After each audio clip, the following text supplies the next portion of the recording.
பாய் வீட்டு நெய் சோறு ஜீரக சம்பா அரிசி வச்சு தம் போட்டு கொஞ்சம் கூட அடி பிடிக்காமல் சிம்பிள் அண்ட் டேஸ்டி எப்படி செய்கிறதுன்னு பார்க்கலாம். இன்னும் நம்ம சேனலை சப்ஸ்கிரைப் பண்ணலன்னா சப்ஸ்கிரைப் பண்ணிக்கோங்க. ஒரு பாத்திரத்தில் ஒரு குழிக்கரண்டி நெய், ஒரு குழிக்கரண்டி எண்ணெய், பட்டை, கிராம்பு, ஏலக்காய், 5 முந்திரி, 6 பச்சை மிளகாய், 3 பெரிய வெங்காயம். இதுக்கு எல்லாமே லைட்டாக வதங்கினா போதும். அப்புறம் 1 டேபிள் ஸ்பூன் இஞ்சி பூண்டு விழுது, 1 கைப்பிடி புதினா, 3 வெங்காயத்துக்கு 1 தக்காளி சேர்த்து இஞ்சி பூண்டு வாசனை போகிற வரைக்கும் வதக்கிட்டு 1 கப்பு அரிசிக்கு 2 கப்பு தண்ணி சேர்த்து 1 டேபிள் ஸ்பூன் கல்லுப்பு சேர்த்து ஒரு கொதி வந்த உடனே அரை மணி நேரம் ஊற வச்சுருந்த ஜீரக சம்பா அரிசி சேர்த்து நல்லா மிக்ஸ் பண்ணிவிட்டு லோ ஃப்ளேமில் 10 நிமிஷம் மூடி போட்டு வச்சுருந்தீங்கன்னா அரிசியும் தண்ணியும் ஈக்குவலாக வந்துடும்.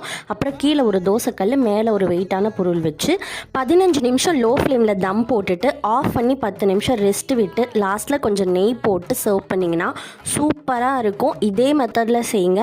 எப்பயும் சாப்பிட்றத விட ஒரு பிடி அதிகமாகவே சாப்பிடுவாங்க. நெய் சோறு பிடிக்கும்னா இந்த வீடியோக்கு ஒரு லைக் பண்ணிக்கோங்க.